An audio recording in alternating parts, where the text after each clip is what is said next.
Sahana vavatu sahanau bhunaktu sah viryam karavavahi tejasvina vadhitamas ma vidvishavahi. Om Shanti Shanti Shanti. Brahma Bindu Upanishad, mantra number 6. Naiva chintyam na vachintyam achintyam chintameva cha pakshapata vinirmuktam brahma sampadyate tada. When nothing remains to be thought of, nor to be unthought of,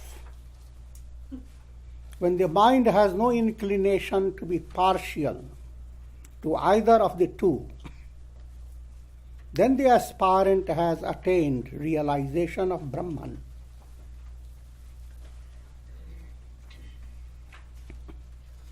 The Upanishad being very brief, a lot of insights are put together in a very concise manner. All human experiences come under bhava pratiti, abhava pratiti, and atma pratiti. Bhav refers to things that exist. Pratiti means your experience. All through the waking day, you look around, and things that come within the range of your senses, as a sense, they exist. But also there is abhava pratiti.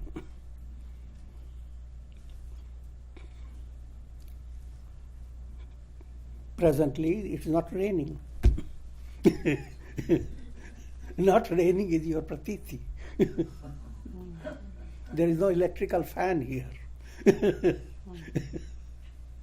That's your pratiti, abhava pratiti. In deep sleep, there is abhava pratiti. All things have moved away. In waking dream, you have bhava pratiti, things that you are experiencing. Does Brahman come in any one of the two category? Brahman doesn't come in any category. Brahman is beyond. So therefore, nothing remains to be thought of things that you know of, not to be unthought of, things that you consider absent.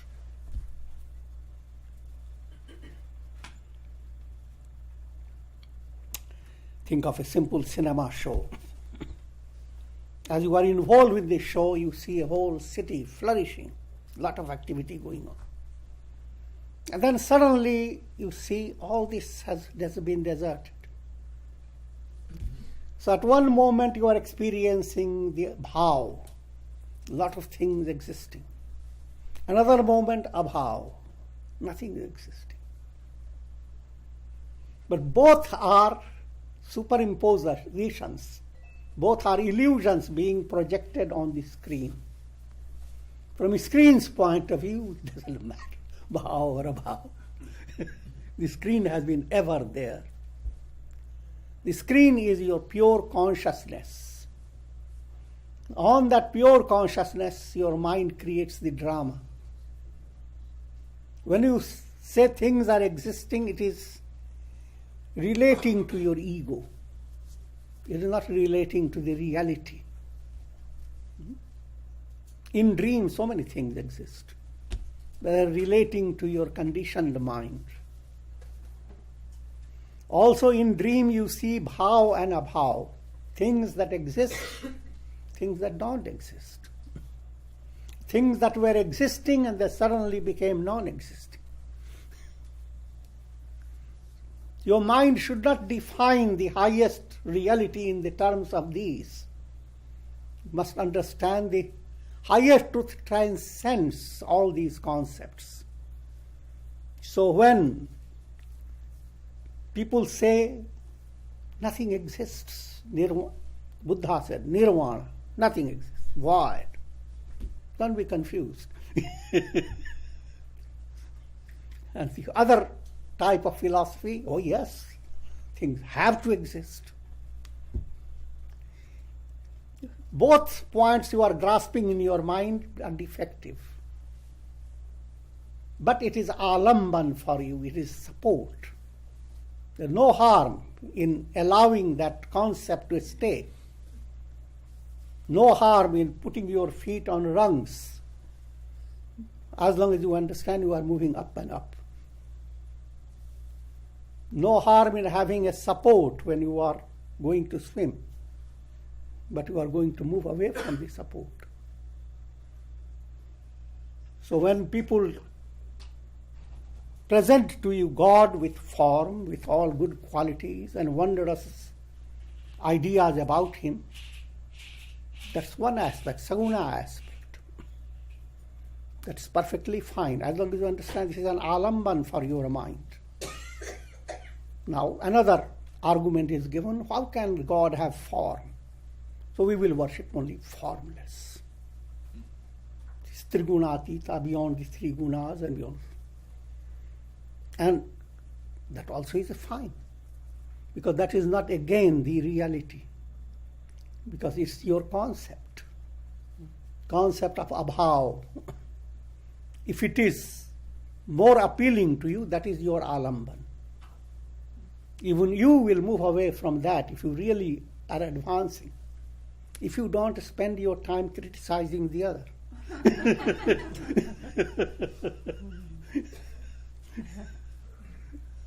A healthy understanding is to know that each step is important. Sagun sakar, that's the first step. That's most important if you are very practical for a spiritual sadhana. That God has form, body, He has all good qualities. God can be communicated with just like a human being communicates with another human, but in a much more elegant way. And that experience has come to sages, Sagun Sakar, where God speaks, commands, presents Himself. Meera danced with Krishna. But all the while, there is a deeper level that sees this as a drama and not as absolute reality. Now then, there is another level.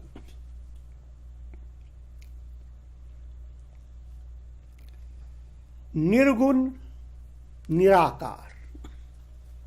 Even Sagun Sakar, and then there is another level, Sagun Nirakar. God has all qualities, but He has no form. That's adopted with Islam and many other religions, in Hindu religion as well. He has no form, but He is all abstract qualities, compassion, bliss, power, but all these have no form. So it's called Sargun, Nirgun, let's see, Saguns, Sagun Nirakar. And then comes Nirgun Nirakar. Mind has come to that state of turning to God, not having any qualities. It is not because the mind has become dull.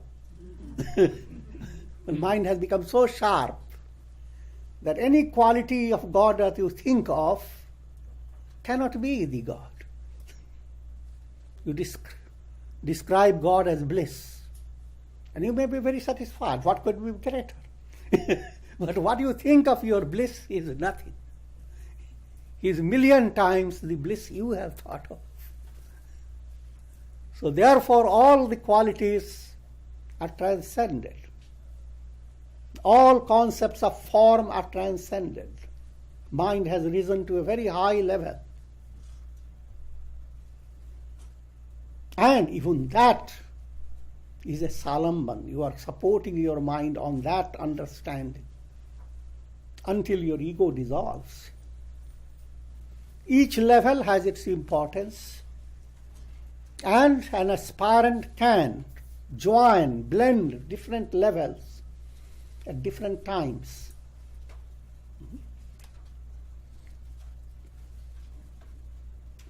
Just like in daily life, you join, you eat, that way of nourishment. You do pranayama, etc., another type of nourishment. And you allow your mind to be entertained. There is bhur, bhuva, swa, 3 planes of experience everyone is involved with. Bhur relates to physical world. Bhur relates to your vitality, quality of senses that bring about a different experience. Swaha relates to your mind. As mind expands, as intellect becomes purified, dwelling upon knowledge in different aspects. So you have threefold happiness possible, and you are always involved with it. Likewise, you can have 3 types of concept of God to support you.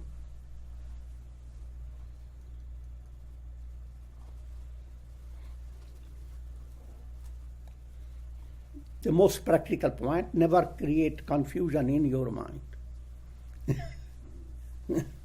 God is as real as you touch things, as you touch yourself. God is subtle, subtler. All realities are there, and you must live with a mixture, khichdi of all those things. Naiva chintyam nava chintyam. When nothing remains to be thought of, so things thought of, nor to be unthought of. When the mind has no inclination to be partial to either of the two, neither you are confused that God is nirgun, nirakar, nor God has to be sagun and sakar, completely above, impartial.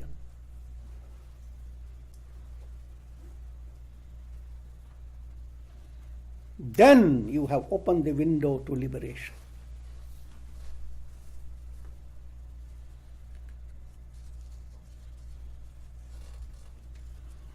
At another level, it points to equanimity of mind. Gita says, Suhrin Mitra Ari Udasina Madhyastha Dev Dveshya Bandhusu Sadhushvapi cha papeshu Samabuddhir Vishishyate. He who has equanimity of mind towards well-wishers, friends, enemies, the indifferent, the impartial, the hateful, relatives, saints and sinners, he among yogis excels. Brahman is impartial. The absolute reality transcends all limitations. Therefore, equanimity of mind is gained as mind flows towards Brahman. Then what happens? Your deeper attitude to all people, different types of people, well-wishers, naturally you are highly cultured and you express your thanks, and there is no hypocrisy in it because your thanks are going towards God.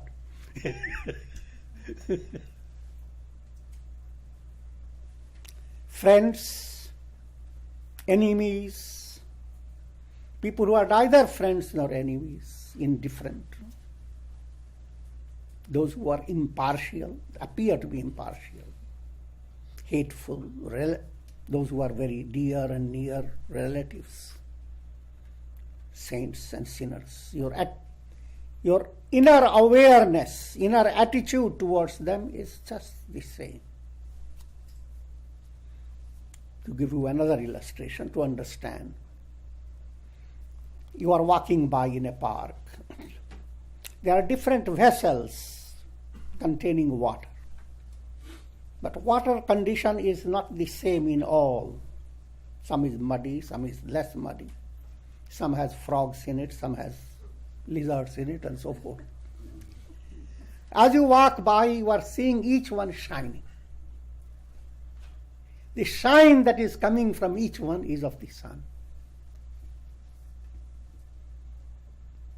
So whatever may be the external medium allowing the shine to pass through, that external medium is all illusion.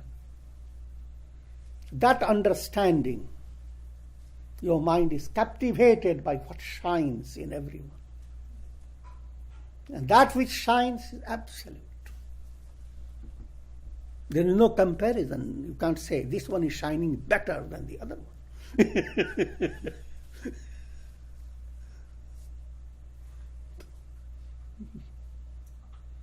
That state is attainment of Brahman. Mind has become enlightened.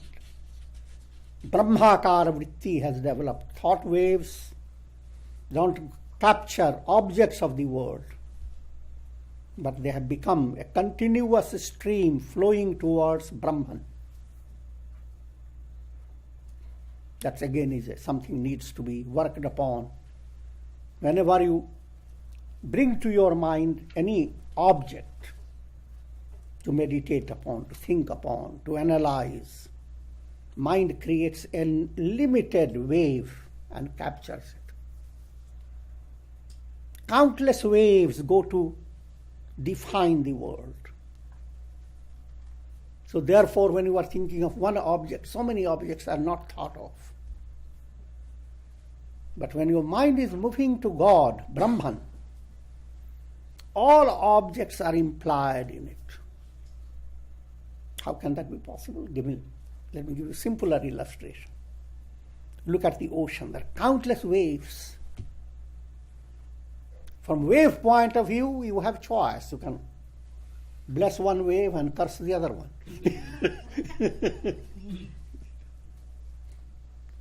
And your mind can be entertained by waves, one going that way, another going that way. But once the mind has developed the idea that the ocean, that no matter whatever wave may be in view, you are touching the ocean. Your mind is now not limited, just going after wave from wave, but is flowing towards the entire ocean. That's called Brahmakara vritti. The entire world has no longer been split up by multiplicity. It has become one homogeneous unity exploding into the roaring ocean. It's poetry. It doesn't roar.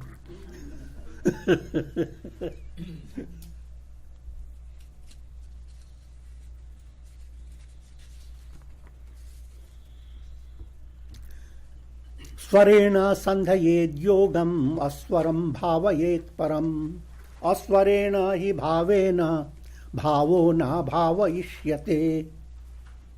Let an aspirant unite the swara with God. Now this is a practical point. God is presented by the Vedas as the mystic sound. That's swara. That's Om. Pranava, another name. This is same as Nama Japa. Turn your mind to the divine name. Allow yourself to be united with Swara, with Om. And that Om is God. So as your mind flows to Om, Om and God should become blended. It should not remain just a vocal expression.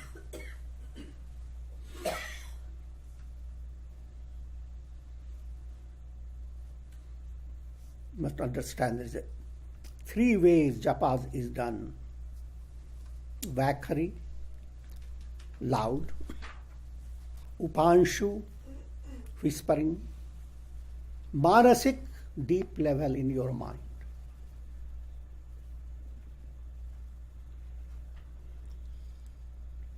Your japa must enable you to go deep within your mind. Because what is Bhakhari, if you are just talking, sometimes mind may be just anywhere, and you start doing japa, Ram, Ram, Ram. Mind is calm, calm, calm, and so on.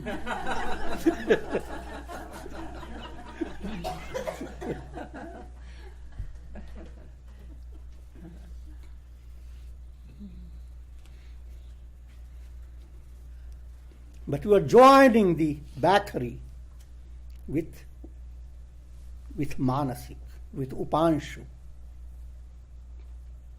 Upanshu is whispering, and then you are joining whispering state with the absolutely mental state. That's your project. In practice, it's perfectly okay to do your japa while mind wanders. It's much better you are than if you were not doing japa. The japa is acting like a medicine. Whether you take it praising the medicine or ridiculing the medicine doesn't matter.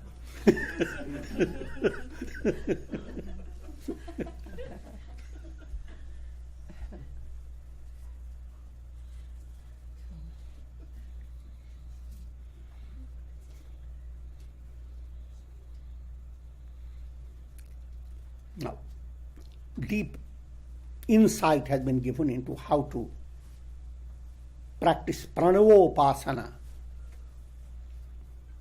As you do japa, Om, Om, Om.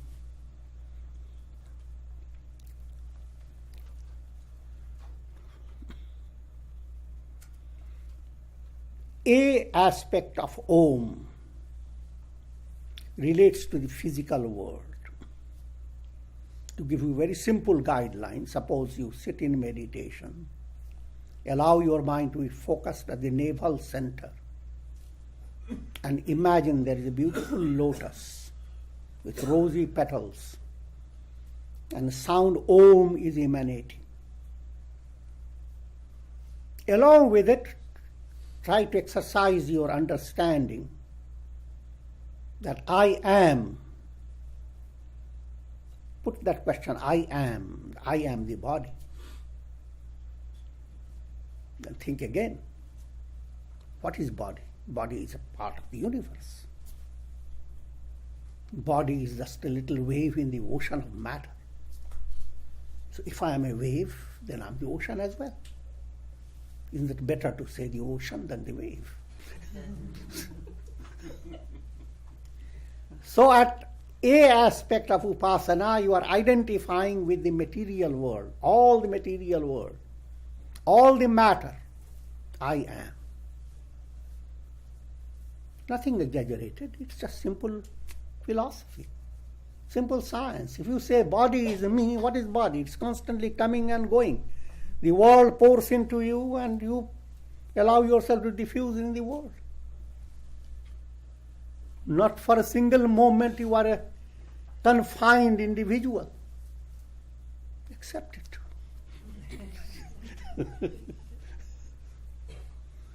So that's described as Vishwa is identified with Virat. Identified with the body, philosophical name is Vishwa, confined. When you identify yourself with the whole universe of matter, you are Virat.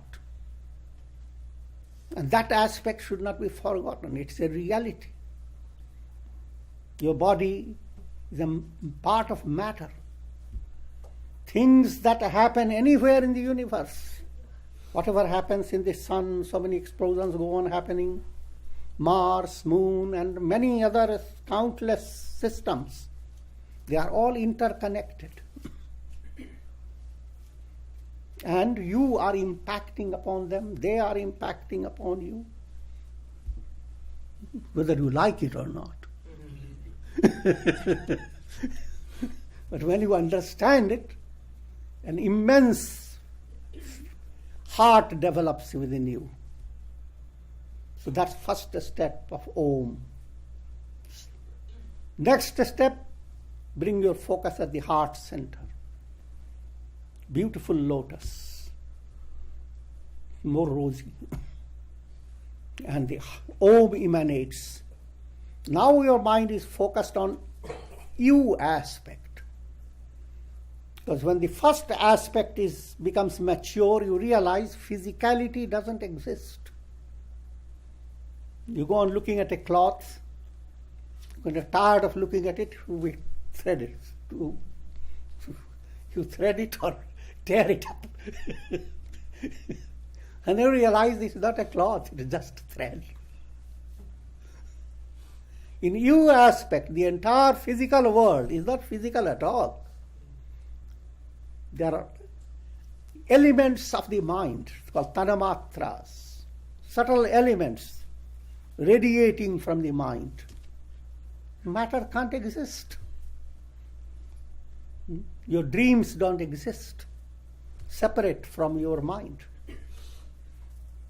So all your awareness of the physical world slips into an understanding all is mind.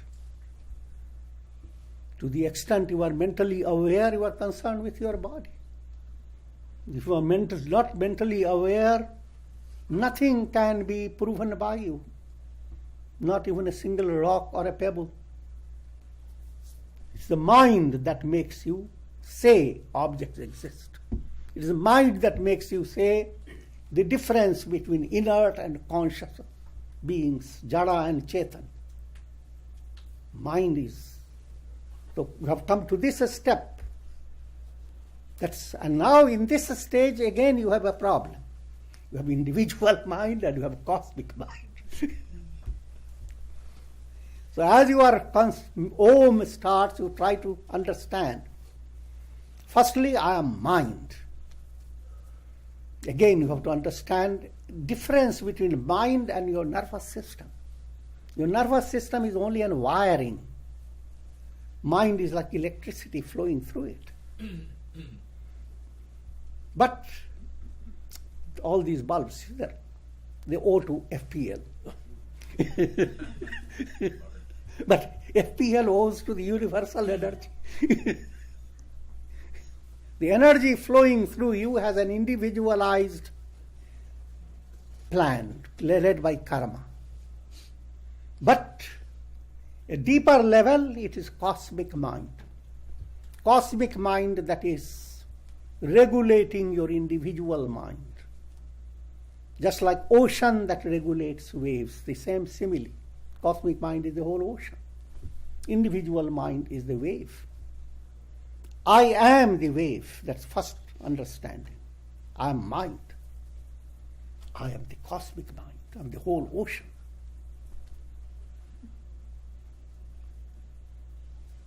All that can be thought of is within me, within the me. I am cosmic. That's the you aspect of Om points to that level. Now shift your focus to the Ajna Chakra between the eyebrows. And now your focus is M aspect. M aspect now, firstly understand I am. You have transcended the mental level. Mind again has merged into its cause. Subtle abstraction known as Maya, known as Avidya. And as individualized, subtle abstraction is a wave in the cosmic illusion Maya. So if I am that wave, I am also the entire ocean. I am the Maya Shakti of God. I am the Sita Devi. I am the Radha Devi.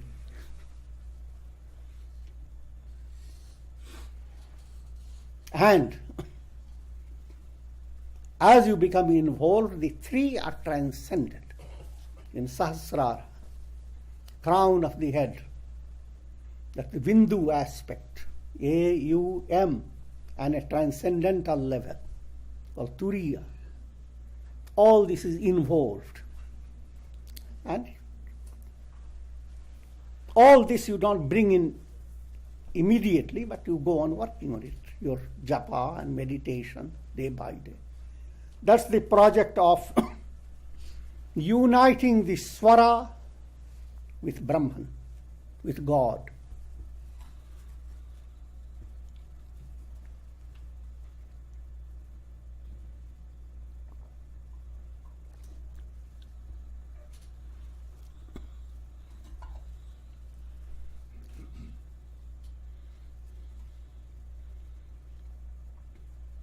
And transcending the Swara, transcending Om, A-U-M, all transcended. Meditate on the Supreme Self that transcends Swara. Bhavana leads to the realization of Brahman, which is contrary to abhava.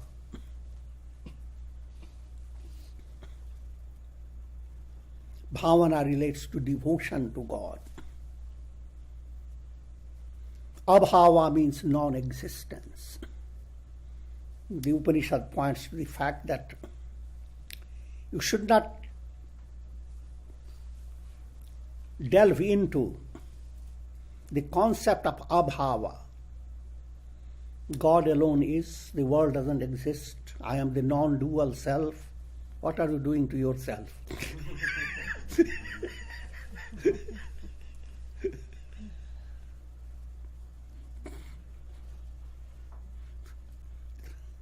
It's absolute absence. It's impossible for your mind to imagine it. And absolute impossible for your mind to be inspired by it. So therefore, while intellect goes on grasping the Upanishadic knowledge, all is Brahman, nothing exists, the feeling in you must expand. I am all, with immense joy. All that exists, all that is Satyam, Shivam, Sundaram, all that is true, divine, glorious, they all shimmer in the ocean of God. And that God is in my heart. I'm being enfolded by that God. Bhavana Vikas. Buddhi Vikas and Bhavana Vikas. Buddhi, intellect, is compared to the sun. Bhavana is compared to the moon. Imagine if there were no moonlight, only the sun. The world will lack tremendous flavor. You need both sun and moon. The moon aspect must unfold. If it is not there, the sun has not come in within you. So that's what's meaning bhav. Aswarena hi bhavena bhavo na bhava ishyate.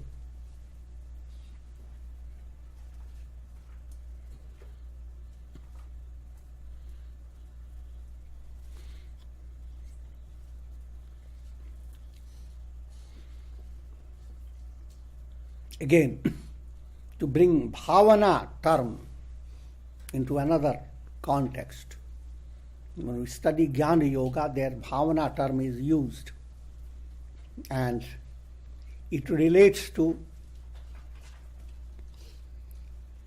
three obstacles to be overcome. Sanshaya bhavana, asambhavana, viparita bhavana. Sanshaya means doubt. These three are obstacles to Brahma Bhavana. All is Brahman, as our heart has expanded to love Brahman. Sanshaya, your mind has to pass through these three limitations. Mind is constantly developing the doubt. Have I really understood it? Is there a better teacher who can teach me better? Should I go somewhere? Are the atheists really correct? The cure for this is listening. Go on listening. Again and again, your mind is intelligent. God is behind it. Allow your mind to listen. Listening means don't use your imagination, your values.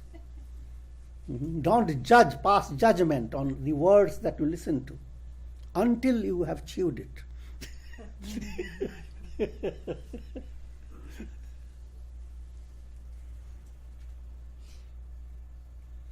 And that listening to these talks of scriptures called Shravana, it removes Sanshaya Bhavana. Next obstacle comes to you, Asambhavana. Asambhavana means you listen and you believe what the scripture says. You believe in bondage, you believe in liberation, you believe in karma. And therefore, since you believe so much, you don't believe you are going to attain liberation.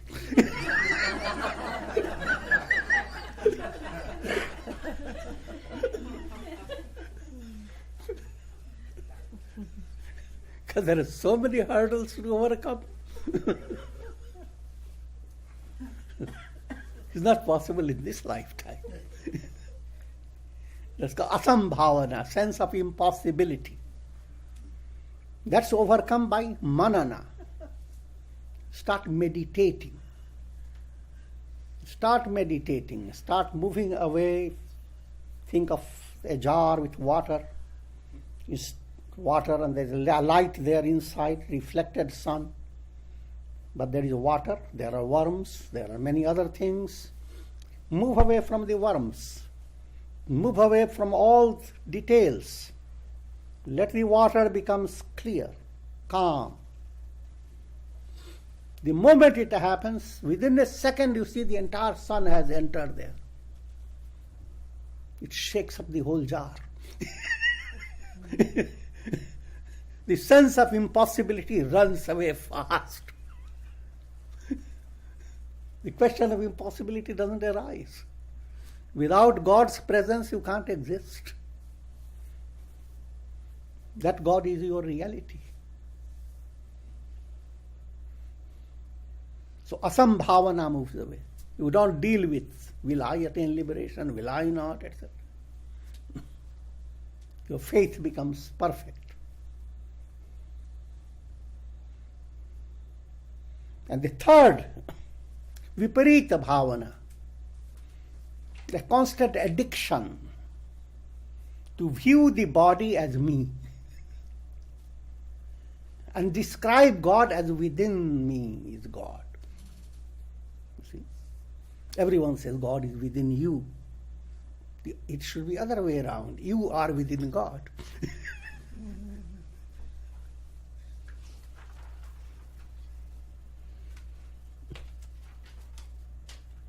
God becomes the direct reality. When you watch your face in a mirror,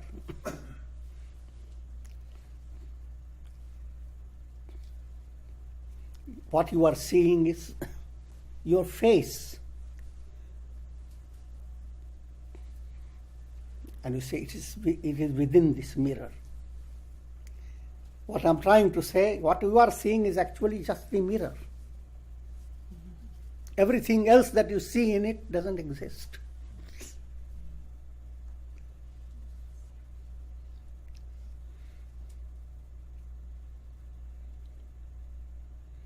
So that viparita bhavana, a constant obsession that I am the body moves away. And that happens by nididhyasana, in the state of samadhi. Tadeva nishkalam brahma nirvikalpam niranjanam tad brahmahamiti jnatva brahma sampadyate dhruvam. That indeed is Brahman, devoid of parts.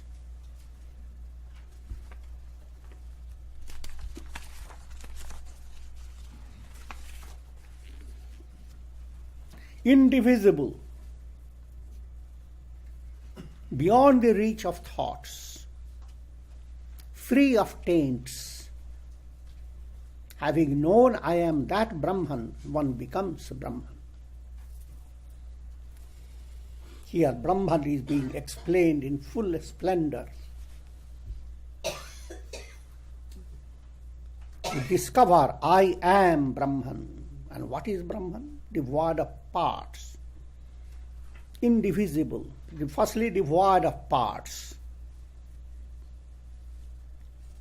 If you wake up from your dream, nothing of the dream comes with you.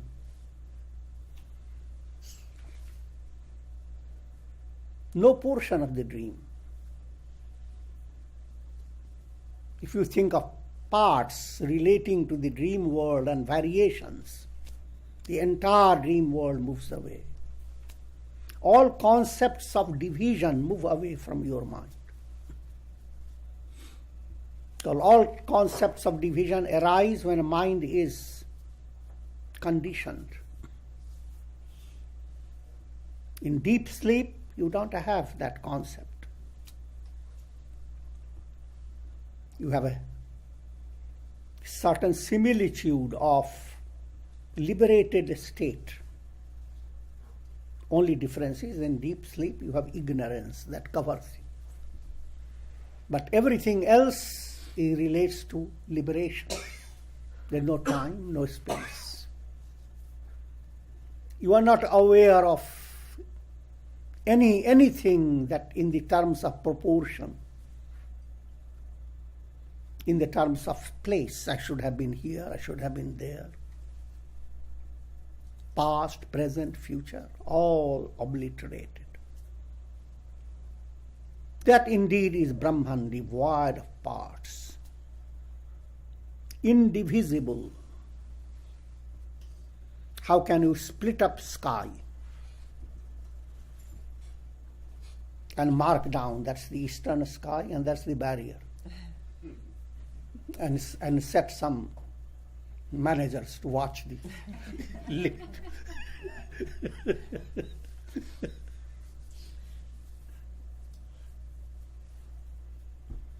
Free of taints. Taints are malas, gross impurities, perverted desire, anger, greed, hate, jealousy. All the malas make your mind malo.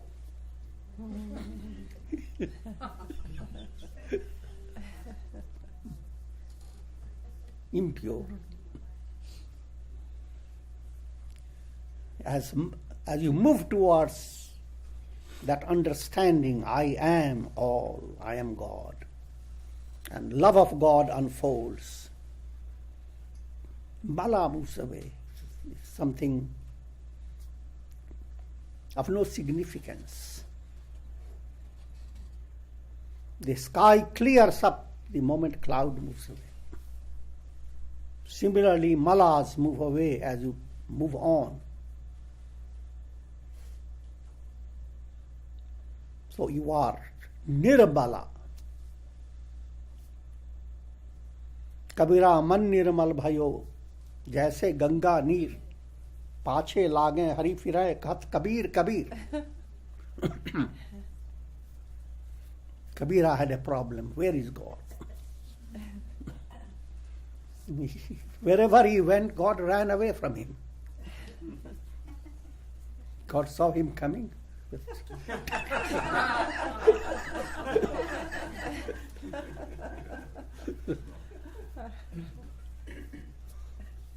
So he rendered his mind nirmal, purified his mind. And then, as he moves, he sees God coming after him. Not only coming after him, constantly scolding him. Don't run so fast, Kabira.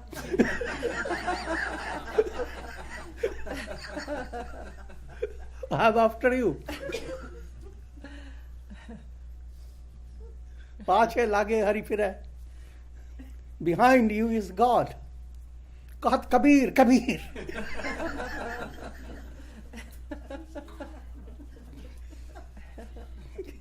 See the beauty of these saintly teachings.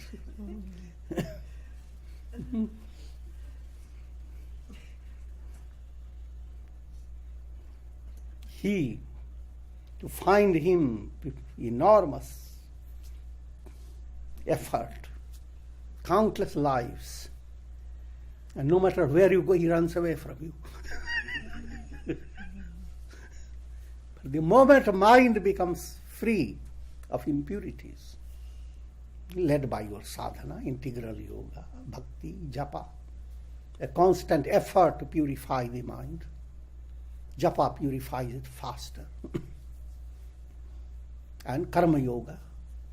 As your focus is to purify the mind, then the question of finding God doesn't arise. God is after you. You can't. You are the reality. In reality, you are the God.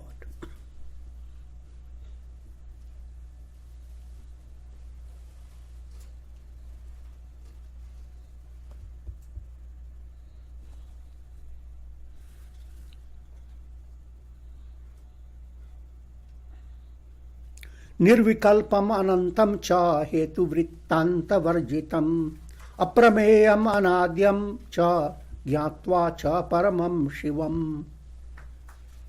Brahman is devoid of vikalpas. Vikalpas relate to uncontrolled thoughts and imaginations. Mind is a whole bundle of vikalpas, just like a cloud is a bundle of moisture.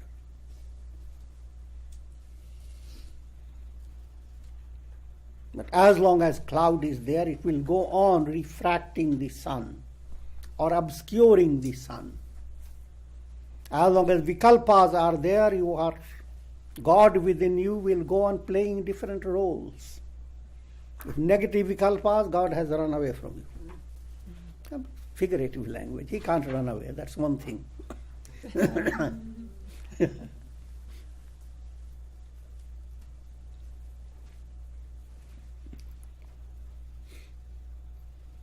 God has omnipotence, but in one area he doesn't have omnipotence. Running away from a devotee or running away from any soul. The sun cannot run away from its reflection.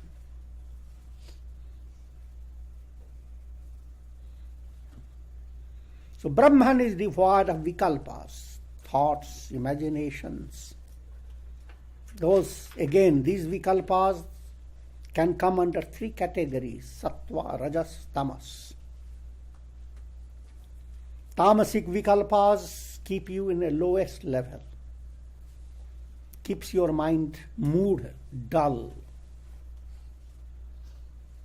Rajasic vikalpas put your mind to distracted level and partially distracted level, called kshipta and vikshipta. Sattvic vikalpas keep your mind to ekagrata level. These levels are to be understood and recognized within you. Your progress at times is a spiral.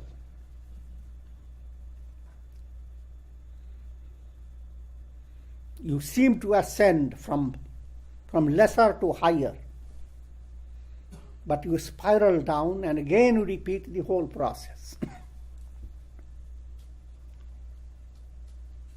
The important point I'm trying to relay to you is that these states exist in everyone. Suppose you are advanced, you belong to the ekagrata state. There will be times when you will come down into mudha state, dull, after you have slept, or some situation there will be that state. Only it will not stay. It will be there, but it will move away very fast. Or it will be in a vikshipta state. Lower states. You can come down to lower steps, but will go back to your higher level. We use the two terms, sthiti and avastha. Avastha is a changing situation. No matter where you belong to as a sthiti, your avasthas change, because practical world gives you different situations. If you are at a higher rung, the lower states will come to you, but they will come fleeting. And you will not be comfortable with them, you go back to your own. In the same way, people who belong to the lowest level, that's their sthiti. Avasthas will come, they will be very saintly at a certain point, but will not linger much. So dealing with yourself and others is important to understand.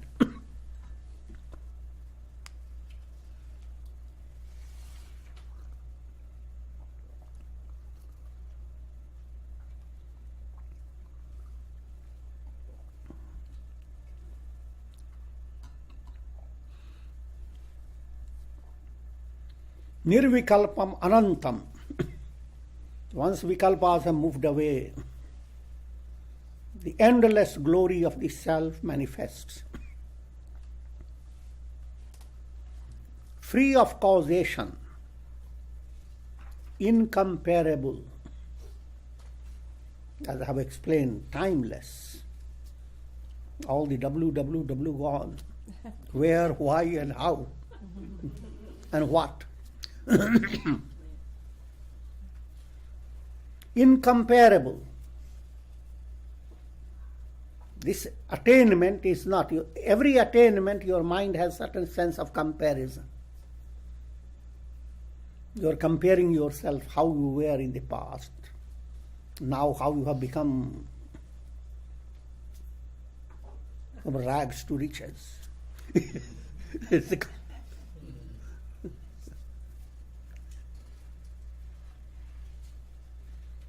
The state of Brahman, that comparing aspect of the mind has moved away. Immeasurable. Again, you can't measure. Human pleasure can be measured. Described, as Taittiriya Upanishad describes.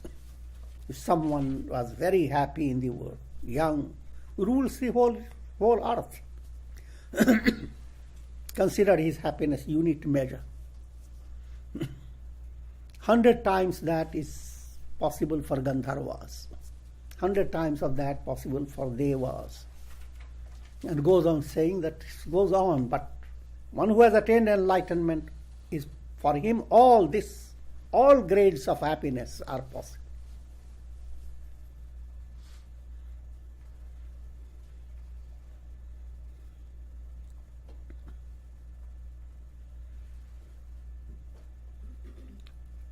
Having known Brahman, one becomes Brahman. That's a spiritual way of knowing. To know is to become.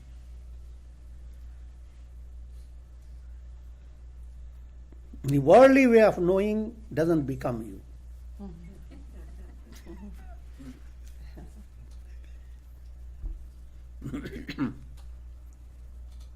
Whatever you know about yourself, That is unbecoming of you.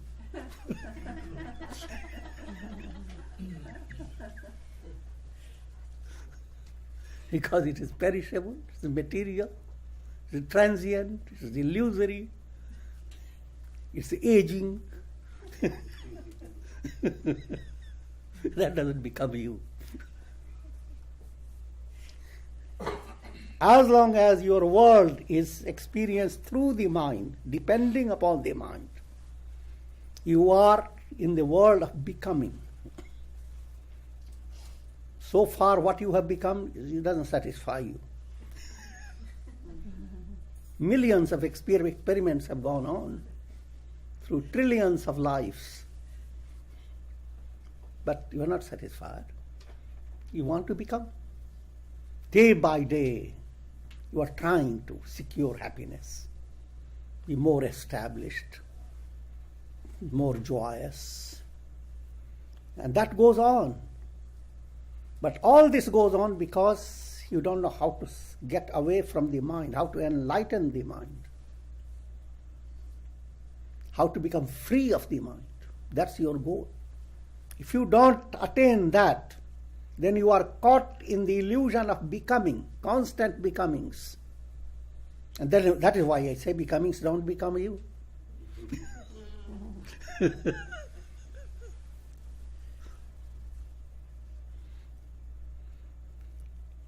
To know Brahman is to have that revelation, I am Brahman.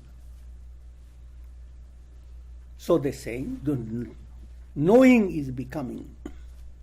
Knowing Brahman, becoming is just figurative word. You don't become anything, it's a revelation. The clouds move away, the sun shines.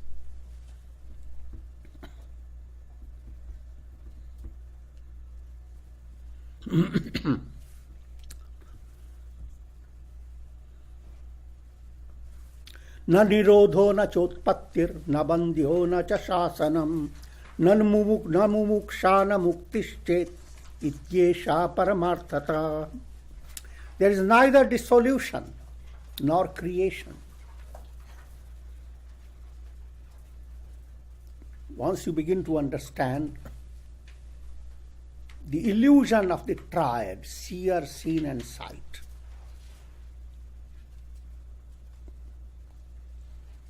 the illusion about what you think of yourself, your identity. There's identity crisis.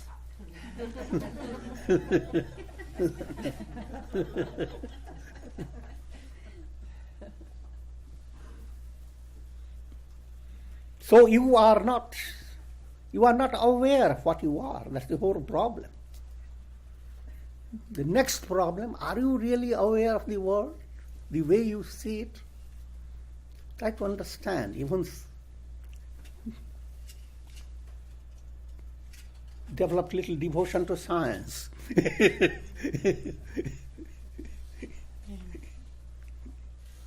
The science tells you that your eyes are not seeing everything. Fox's eyes see better than you. Vulture's eyes see different. Dogs' ears are hearing better things than you. Their noses find out defects of human personality in a much elegant way than doctors can do.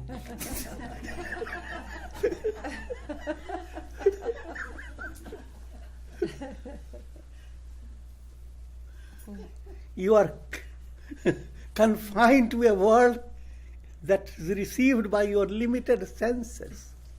How can you say that world is real?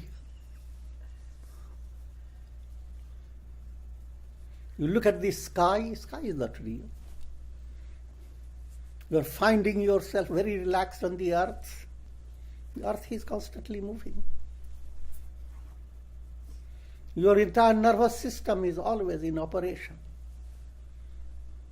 Big factory goes on in your unconscious. Files after files.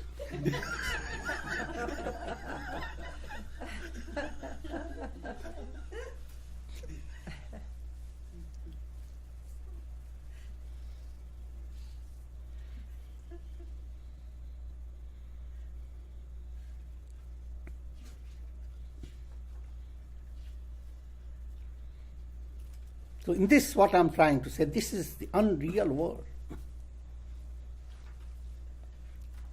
Liberation is to have that awareness of revelation. I am that. Tattvamasi, thou art that. Aham Brahmasmi. I am Brahman. Not theoretically, but actual experience. In that experience level, these illusions move away. The illusion I am the body, the illusion the world is there, the illusion is Kali Yuga going on, the illusion of so many things. All this drops away. They don't have to drop away, they are already illusions.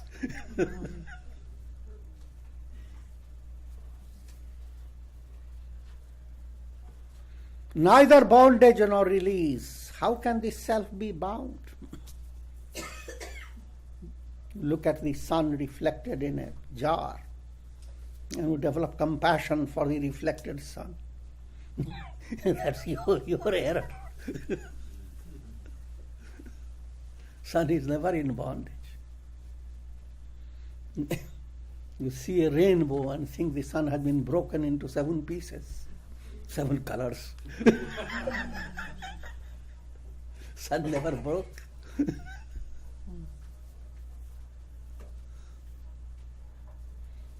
Enormous world of Brahma, illusion.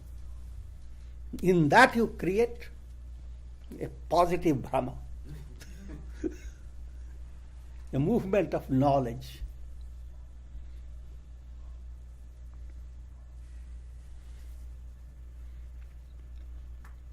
Therefore, na nirodho na chotpattir, there is neither dissolution nor creation. Na bandhyo na cha shasanam, neither bondage nor release. Na mumuksha na muktishchet, there is neither aspiration for liberation nor liberation itself. This firm determination, that's where wisdom is directing you to move and be established. Sthita prajna.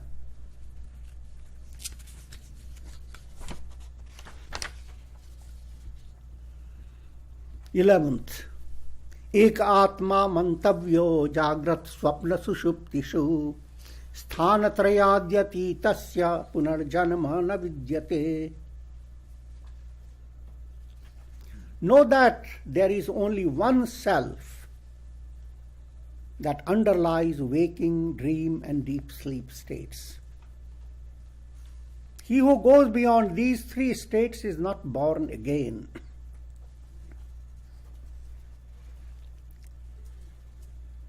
This is a helpful point for reflection.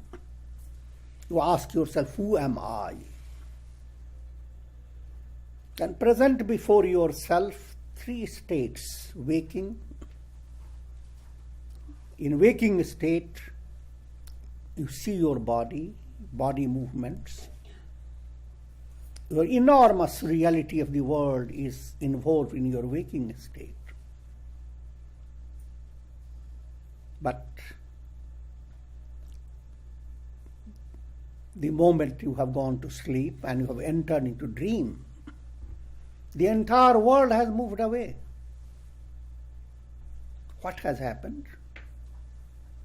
Your identity with the body has shifted. From physical body, your identity has become focused on subtle body, mind and senses. In that subtle plane, the dream arises. Now you are no longer concerned with whatever you have been in your waking state. You are busy in your dream, resolving the dream problems, chasing the dream snake away, or finding your dream diamond.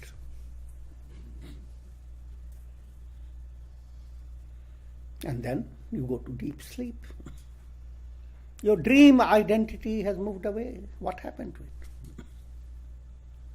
Dream world moved away. Your subtle body You are stripped of your subtle body. Your physical body like an overcoat. Your subtle body was a little undercoat. And now you are with causal body in deep sleep state. You have come closest to your innermost self. Think of a plastic bag that contains water, contaminated water. And you put it into Ganges. The contaminated water in the plastic bag communicates with the Ganges water and they feel fine. That's the state of deep sleep. The only difference is that the moment you've taken out of that water, the contaminated water stays contaminated. But it is for sure you are taken every day, dipped into the enormity, the immense presence of God. You are stripped of your physical body, stripped of your mind, stripped of your causal body. Therefore, this understanding must develop. I am not the body, I am not the intellect, I am not the ego, I am not the mind, I am not even the unconscious. I am beyond the three bodies, physical, astral, causal, beyond the 5 sheets, physical called Annamaya Kosha, material body, Pranamaya Kosha, the vital, mental, mind and senses, Vijnanamaya Kosha, intellect and ego, and the deep unconscious. These 5 layers, I am not. That affirmation must enter your mind.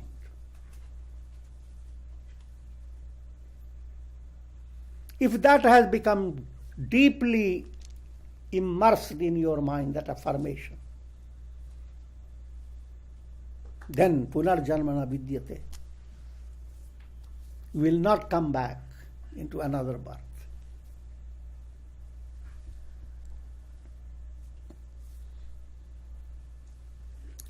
एक एव हि भूतात्मा भूते भूते व्यवस्थितः एकधा बहुधा चैव दृश्यते जलचंद्रवत्. The moon reflecting in water of different vessels is one and yet appears to be many.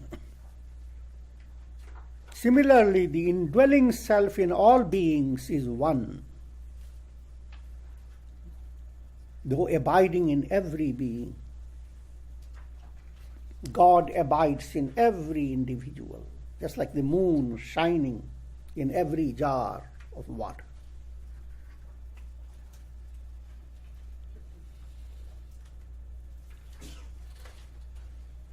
Simply because you can turn your gaze to the individuals. How many? Thousands, millions of individuals. Each having a moon shining. How many moons are there? Reflections are many.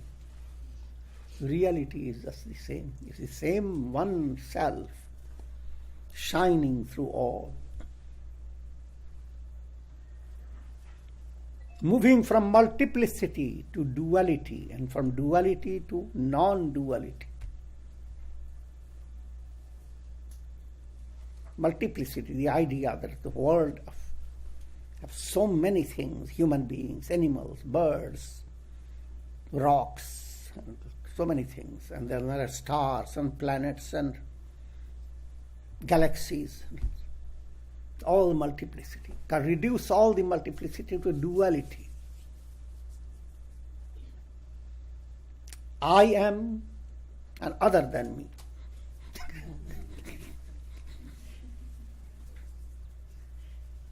And come to realize the duality, I am, the other than me is my shadow.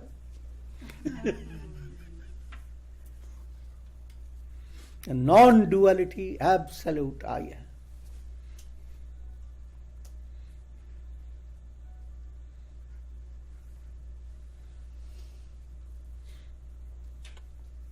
Ghatasam akasham liyamane ghate yata ghato liyate nakasham tadvad jivo nabho pamah.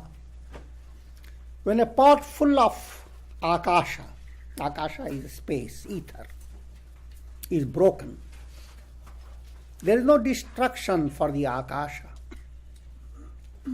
In the same way, the destruction of the body of every embodied jiva, soul, does not affect the self. Your attention is pointed out to the general characteristic of the world, and that characteristic is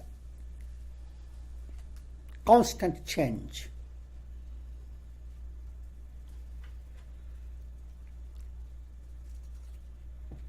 Everything perishes. And human mind is so filled with that agony of and stress based on people whom you have loved, and where have they gone?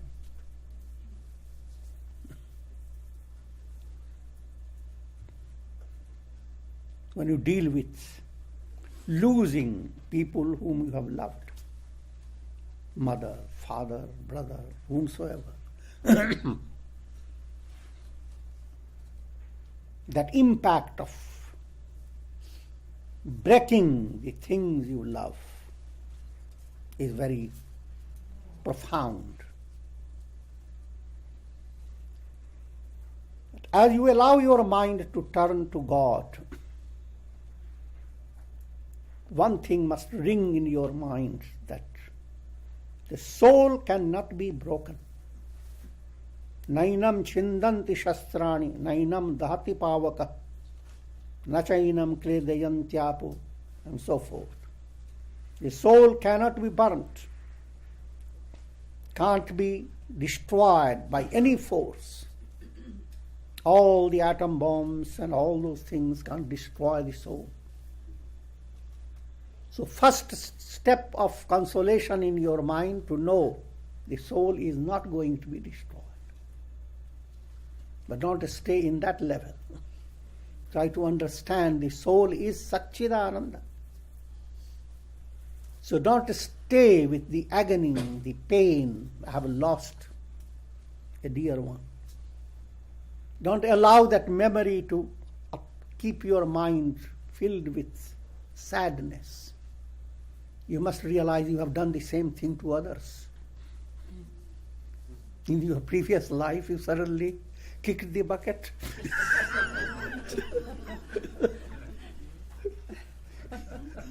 There are people who are remembering you. And they have kept also days to remember and to grieve. And that has gone on.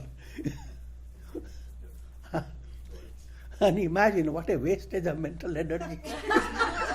You are all around here.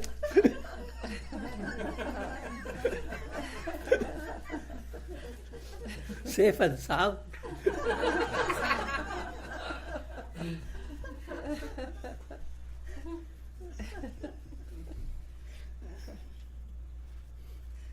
Why not turn your mind to love of God that never perishes?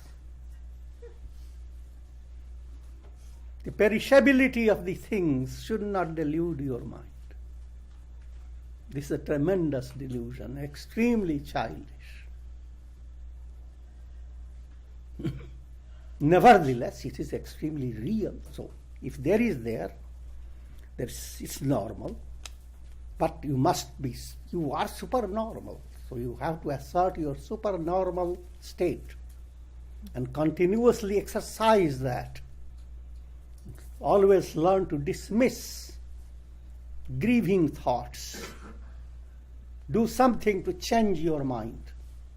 Smile at it, because this is just a ridiculous matter. How can soul perish?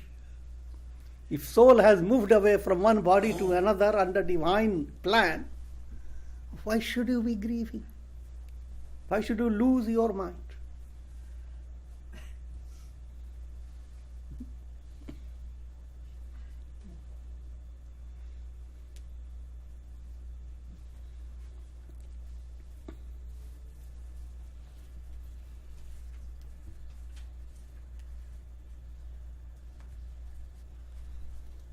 When a pot is broken, the space in the pot is unaffected. That's simple illustration. In the same way, when there is destruction for your physical body, for your subtle body, for your causal body, all the destruction is in the realm of Maya, illusion. Must know your body is known as Sharira. Sharir means Shiryate. It's constantly diffusing, disintegrating, and so forth. The ghastly picture is not intended to give you. It's known as Deha. Dahyate. It's always on fire. The day it is not on fire, you call the doctor. It has to be always at a certain fire, certain temperature.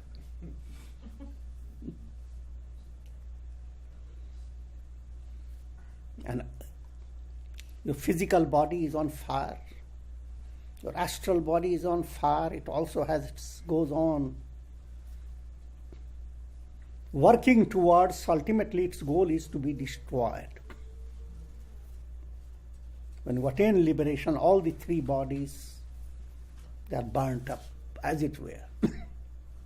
Causal body, unconscious, all these subject to fire.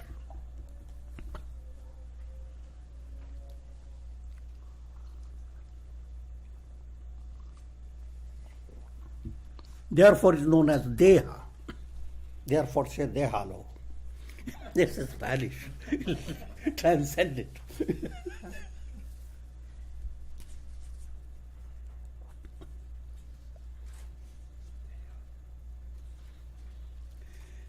Ghatavad vividhakaram vidyamanam punah punah tadbhagnam na janati na cha janati cha nishyasa nityasha.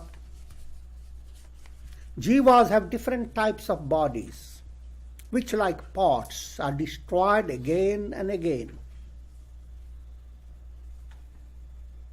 This perishable body doesn't know the self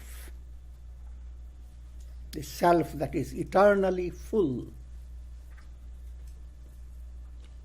while the self is the absolute knower. Your bodies are physical, subtle, causal. They are known as Deha, Sharira.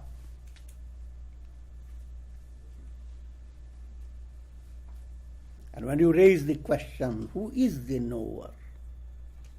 Look into your body and touch your hand, etc. Who is feeling the touch? And bring your finger to your brain.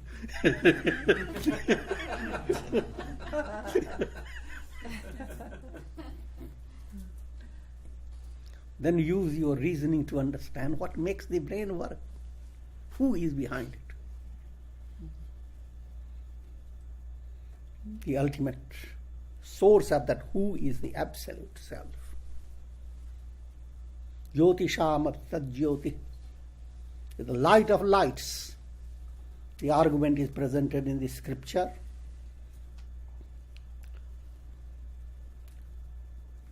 Who is the light? During the waking state, suppose you are in a dark room, everywhere dark. No, first question is first presented by the Upanishad. Janaka had asked the question.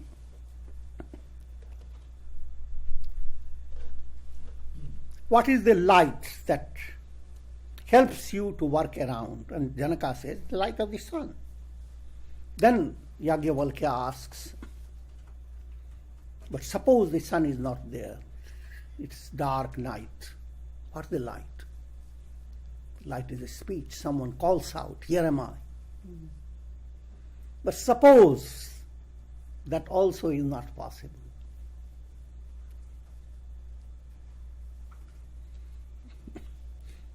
Then Janaka became confused and asked Yajnavalkya, please tell me.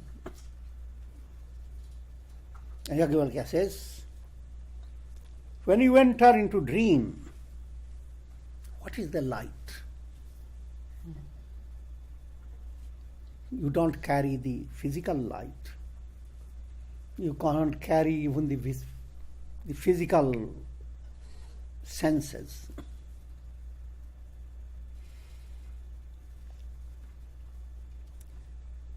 In brief, your own soul becomes light of lights. Brahman shines on your intellect. The reflected light from the intellect shines on your mind and senses. Their light allows you to experience this enormous world. So if senses have brought you knowledge of the world, credit goes to the mind. If mind has brought you knowledge of the world, the credit goes to the intellect. If intellect has done it, the credit goes to the self. Ego evaporates.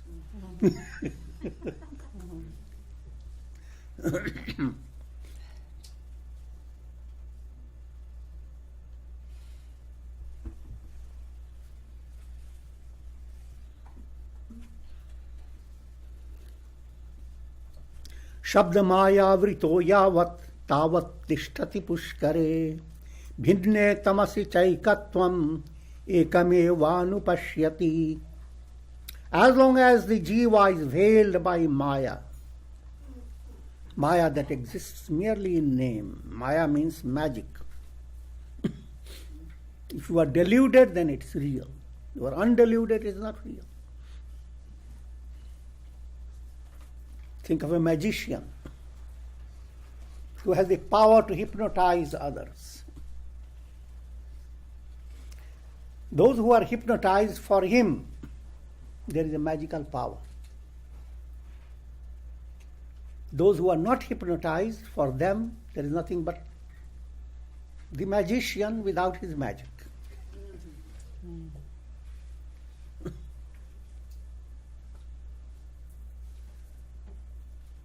So Maya exists merely in name, it's an illusion.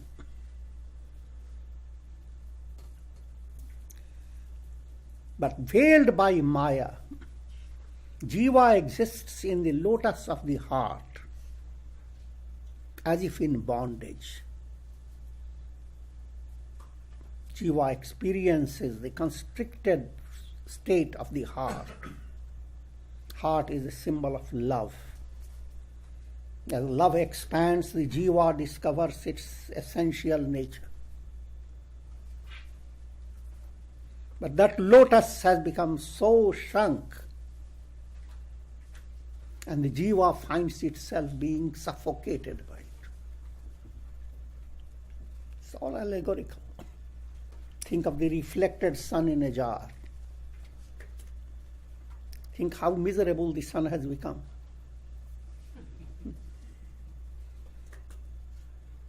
Teased by little worms, shaken by little things.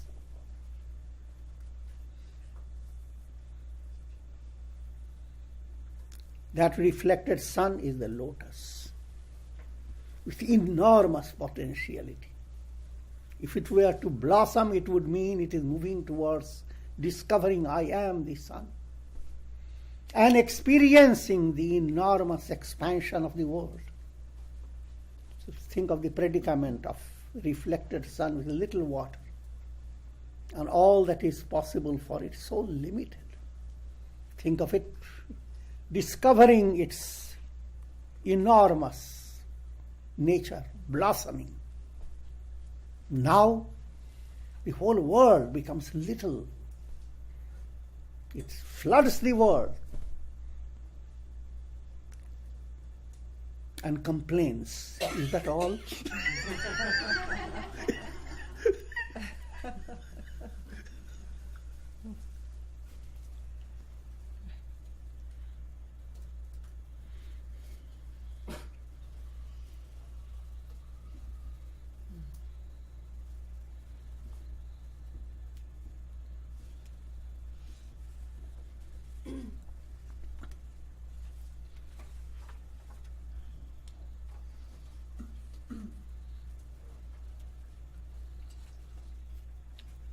When the darkness of ignorance is removed, the enlightened one sees the eternal identity of the soul and God.